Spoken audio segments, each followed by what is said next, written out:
श्री स्वामी समर्थ. प्रेक्षकांनो, ठरलं तर मग या मालिकेमध्ये आता जबरदस्त असा ट्विस्ट येताना आपल्याला पाहायला मिळणार आहे. बरं का, इथे मालिकेमध्ये सायली स्वतः आता मानसीच्या भेटीला जाणार आणि मानसीला आता सायली असा छान विश्वास देणार की सायलीच्या आता बाजूने मानसी कोर्टामध्ये डायरेक्ट आता साक्ष देताना आपल्याला पाहायला मिळणार आहे. सायली मानसीला भेटून बोलते की म्हणू, तुला कोणालाही घाबरायची गरज नाही. तुझी ही सायली ताई आणि अर्जुन दादा अगदी तुझ्या पाठीशी खंबीरपणे उभे आहेत. तू काळजी करू नको. पण या सगळ्याचं काय खरं आहे तू सगळं कोर्टामध्ये सांग. आजवर मी तुला खूप जीव लावला. आता तुझी वेळ आहे की माझी साथ द्यायची का त्या गुंडांची साथ द्यायची. असं गोड शब्दात आता सायलीने आपल्या मानसीचं इकडे सांत्वन केलेलं असतं आणि मानसीला सुद्धा आता इकडे आधार आलेला असतो. सगळ्यात महत्त्वाचं म्हणजे मानसीने आता सायलीला तिथे कोर्टात पाहून घट्ट मिठी मारलेली असते आणि खूप प्रेमाने सायलीला ती सोडतच नसते. हे सगळं तिथं उपस्थित असलेल्या कॉन्स्टेबल आणि पोलिसांनी पाहिलेलं असतं. ते सुद्धा आता कोर्टामध्ये सायलीच्या बाजूने साक्ष देताना आपल्याला पाहायला मिळणार आहे. आणि प्रेक्षकांनो, अखेरीस मानसीच्या साक्षीने सायलीवरचा गुन्हा उचलला जाणार आणि सायली आता मस्तपैकी इथे निर्दोषपणे सुटणार आहे या सगळ्या प्रकरणातून. आणि पण हे सगळं मालिकेमध्ये नक्की कसं घडत जाणार, कसं होणार, कसं दाखवलं जाणार, हे जर तुम्हाला जाणून घ्यायचं असेल तर प्रेक्षकांनो, तुम्ही आपला हा व्हिडिओ अगदी शेवटपर्यंत बघा. म्हणजे तुमच्या आता इकडे सगळं काही लक्षात येऊन जाईल बरं का. मालिकेमध्ये आपल्या अर्जुनला अजिबात बरं वाटत नसतं. त्याची सर्जरी तर इकडं 100% व्यवस्थितरित्या पार पडलेली असते. पण अर्जुनला मात्र अजूनपर्यंत इथे शुद्ध आलेली नसते. आपल्या सायलीला या सगळ्या गोष्टींचं खूप टेन्शन आलेलं असतं. तिला खूप लोड आलेला असतो. बिचारी नवऱ्याचा हात हातात घेऊन आता इकडे खूप रडत असते. तिला खूप एकटं फील होत असतं, कारण पोटामध्ये बाळ आणि नवरा असा अंथरुणाला खेळलेला. ह्या सगळ्या भावना आता सायलीच्या आपल्या दाटून आलेल्या असतात आणि सायलीला खूप म्हणजे खूप इकडे वाईट वाटत असतं. बिचारी अगदी एकटी पडून गेलेली आपल्याला इथे पाहायला मिळणार आहे. बरं का, आता सायली इकडे अर्जुनशी बोलत असते की अहो, तुम्ही लवकरात लवकर बरे व्हा ना, उठा ना, अहो तुम्ही काहीतरी खाऊन घ्या बरं, उशीर झाला आहे. तुम्ही जर लवकर जेवले नाही, खाल्लं नाही तर अपचन होतं आणि नंतर मग काय तुम्हालाच त्रास होतो. प्लीज बरं तुम्ही उठा, आपलं बाळ तुम्हाला साथ घालतंय. अहो उठा ना. सायलीची ही अवस्था पाहून इकडे सगळ्यांनाच खूप वाईट वाटत असतं.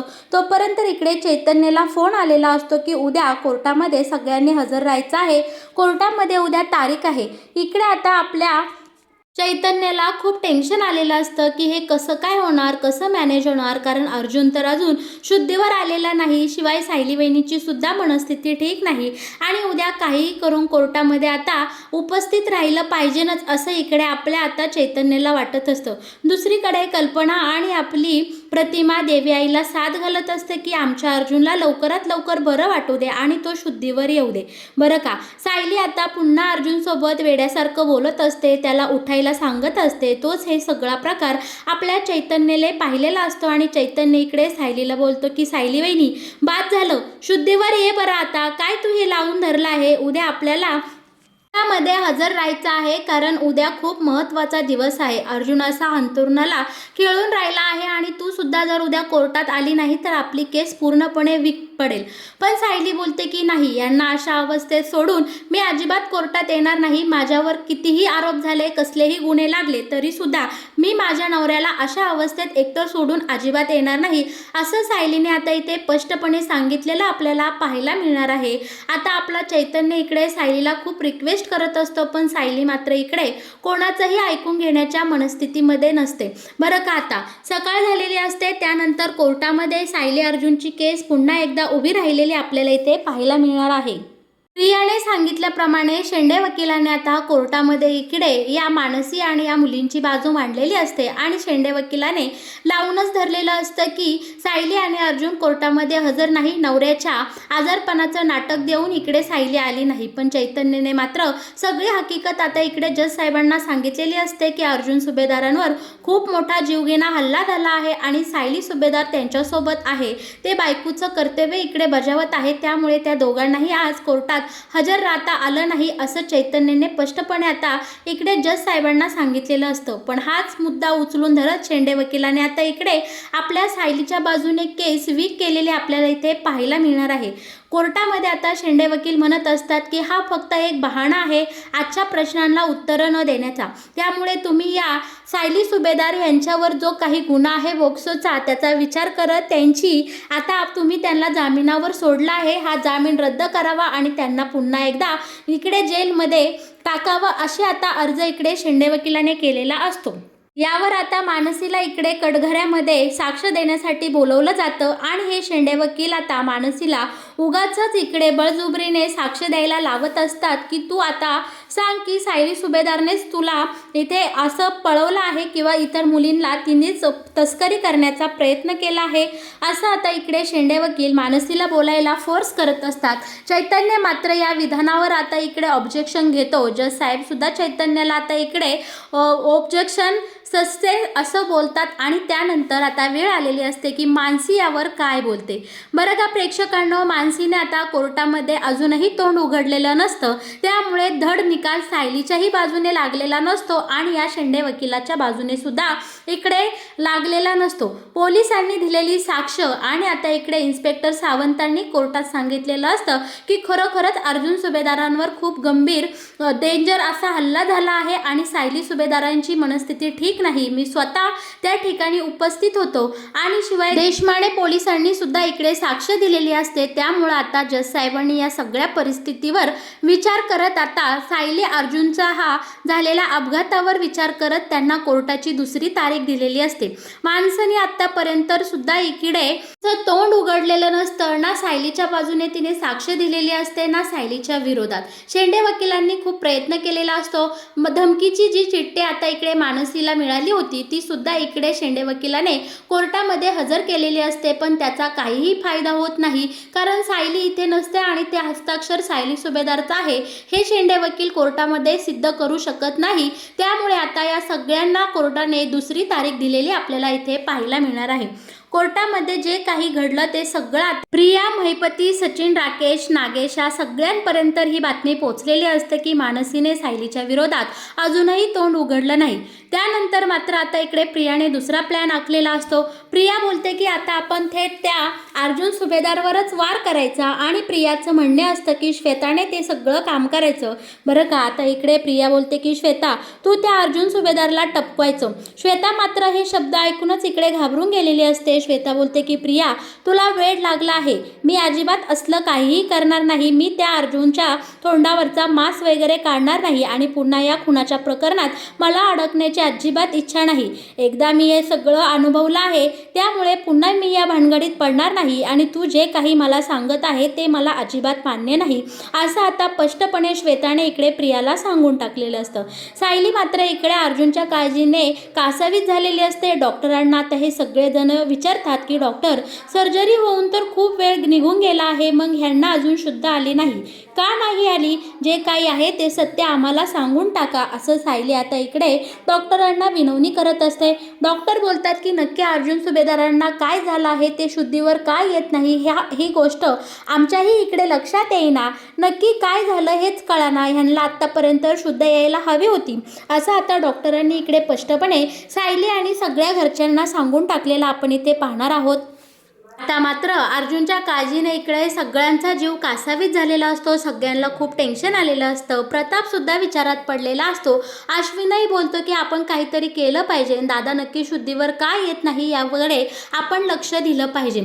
बरं का, आता इकडे चैतन्य सुद्धा हॉस्पिटलमध्ये आलेला असतो आणि चैतन्य सायलीला आणि इतर घरच्यांना बोलतो की मला तुम्हाला काहीतरी महत्त्वाचं सांगायचं आहे। आज कोर्टामध्ये आपली केस खूप वीक पडली आणि त्यानंतर आता इकडे चैतन्य सांगू लागलेला असतो की सायली वहिनी आज कोर्टामध्ये आपली केस खरंच खूप वीक पडली, तू नाही, अर्जुन नाही, अर्जुनने ही केस खूप मेहनतीने उभी केली होती आणि इथवर आणून ठेवली होती। अर्जुनला सुद्धा आवडणार नाही की तुझ्यावर झालेले गुन्हे विनाकारण खरे ठरावे आणि तुला जेलमध्ये शिक्षा भोगावी लागेल। सायली वहिनी आपल्याला तुझ्या बाळाचा, तुझा आणि तुझ्या तब्येतीचा आता विचार केला पाहिजे। अर्जुन कळतंय का, अरे तू तरी सांग या सायली वहिनीला, ही खूप वेड्यासारखं करते, या केसकडे तिचंही लक्ष नाही, मी तुमच्या दोघांच्याही सोबत आहे, पण पण तू नसला तर माझा अगदी हात गळून पडल्यासारखं वाटते. आता तूच काहीतरी या सायली वहिनीला सांग. तू जर असाच पडून राहिला आणि सायली वहिनीने कोर्टामध्ये यायला नकार दिला तर ही लवकरच जेलमध्ये जाईल आणि तुमच्या बाळाचं आणि सायली वहिनीचं कसं होणार, असं चैतन्य आता अर्जुन देखवतच सायलीला बोलत असतो. आणि प्रेक्षकांनो, सायली पुन्हा जेलमध्ये जाणार, बाळ जेलमध्ये जाणार हे शब्द आपल्या अर्जुनच्या कानावर पडताच इकडे अर्जुनने हातपाय हलवलेले असतात आणि देवाच्या कृपेने आता इकडे आपल्या अर्जुनला शुद्ध आलेले आपल्याला इथे पाहायला मिळणार आहे. आणि बरं का, त्यानंतर अर्जुन आता आपल्या सायलीला सांगतो की सायली, तू असं करू नको. आता मला काही कोर्टात येता येणार नाही, माझी तब्येत खूपच बिघडली आहे, पण तू आता जिद्द धर आणि तुझी केस तुलाच लढायची आहे.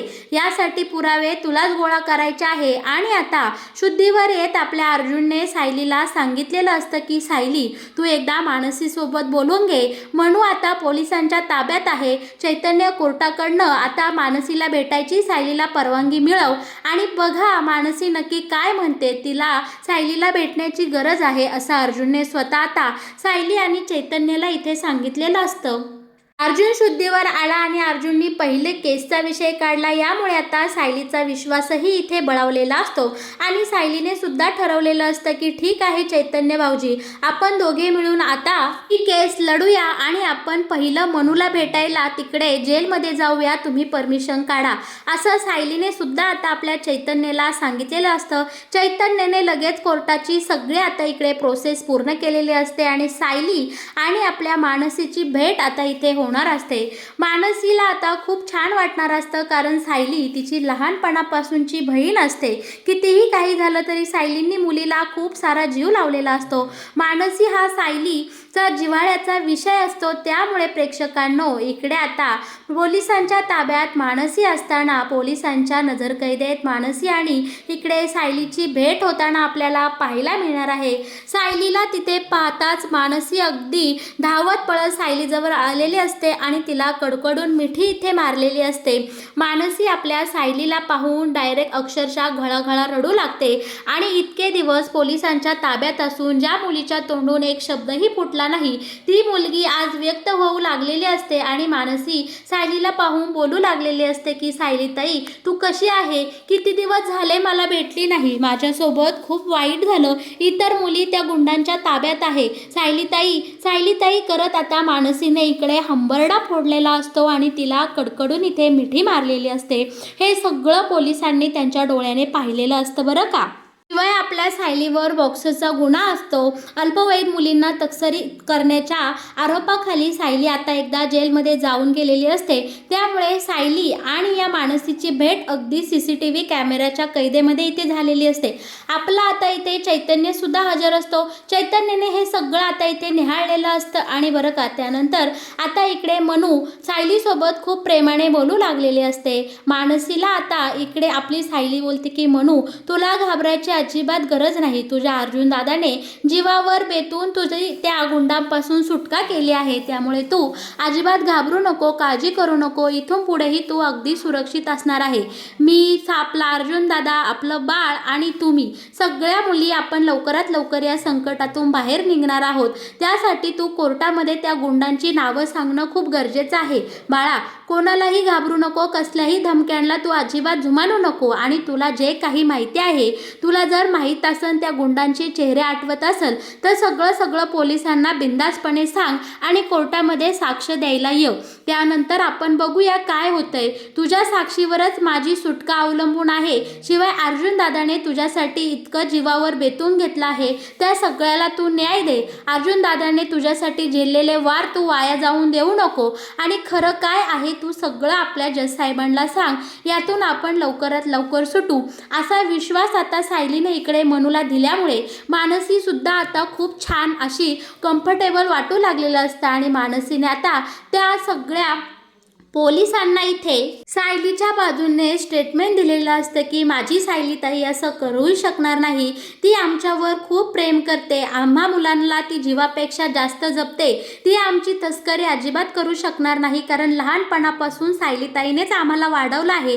आमचे आईवडील नसताना सायलीताईच आमचे आईवडील झाले आहे, असं स्टेटमेंट मानसीने आता पोलिसांना आणि त्या काउन्सिल डॉक्टरांसमोर दिलेलं असतं. आणि हे सगळं आता कॅमेऱ्यामध्ये कैद तर झालेलंच असतं. शिवाय शिवाय पोलिसांनी सुद्धा लेखी लिहून घेतलेलं असतं. आता वेळ आलेली असते ती म्हणजे मानसीने कोर्टात येऊन स्वतः साक्ष देण्याची. आणि प्रेक्षकांनो, सायलीने दिलेल्या या आधारामुळे, विश्वासामुळे मानसीमध्ये आता कॉन्फिडन्स आलेला असतो आणि कोर्टात येऊन मानसीने आता आपल्या सायलीच्या बाजूने साक्ष इथं दिलेली असते. मानसीने पोलिसांना शिवाय जज साहेबांना सगळं काही खरं सांगून टाकलेलं असतं. माझी सायलीताई मुलींची तस्करी करणं कधीही शक्य नाही. लहानपणापासून तिने आम्हाला सांभाळलं आहे. ती आम्हाला खूप प्रेम करते, जीव लावते. आणि इथे आता मानसीला आठवणाऱ्या गुंडांची नावं आणि तिला जे काही तिथं प्रकरण घडलं त्याबद्दल असलेली सगळी माहिती जज साहेबांना सांगितलेली असते. आणि प्रेक्षकांनो, अशा पद्धतीने मानसीच्या एका इथे दिलेल्या जबानीमुळे आपली सायली आता कोर्टातून इथे निर्दोषपणे सुटलेली आपल्याला पाहायला मिळणार आहे. अखेरीस आपल्या सायली या सगळ्या गुन्ह्यातून निर्दोष सुटलेली पाहणार आहोत. आणि शिवाय अर्जुनसुद्धा हळूहळू त्याच्या तब्येतीत सुधारणा होऊन तो सुद्धा बरा होताना आपल्याला मालिकेमध्ये येणाऱ्या काही भागांमध्ये पाहायला मिळणार आहे. तर मग प्रेक्षकांनो, कसा वाटला तुम्हाला ठरलं तर मग या मालिकेत येणारा हा नवीन ट्विस्ट? मालिकेत येणारे असेच नवीन नवीन अपडेट जर तुम्हाला सगळ्यात आधी जाणून घ्यायचे असतील तर तुम्ही नक्कीच आपल्या चॅनलला सबस्क्राईब करा. आणि हो, व्हिडिओला लाईक केल्याशिवाय अजिबात कुठे जाऊ नका. तुम्ही माझा हा व्हिडिओ अगदी शेवटपर्यंत पाहिलात म्हणून मी तुम्हा सर्वांच्या इकडे मनापासून आभार मानते. धन्यवाद.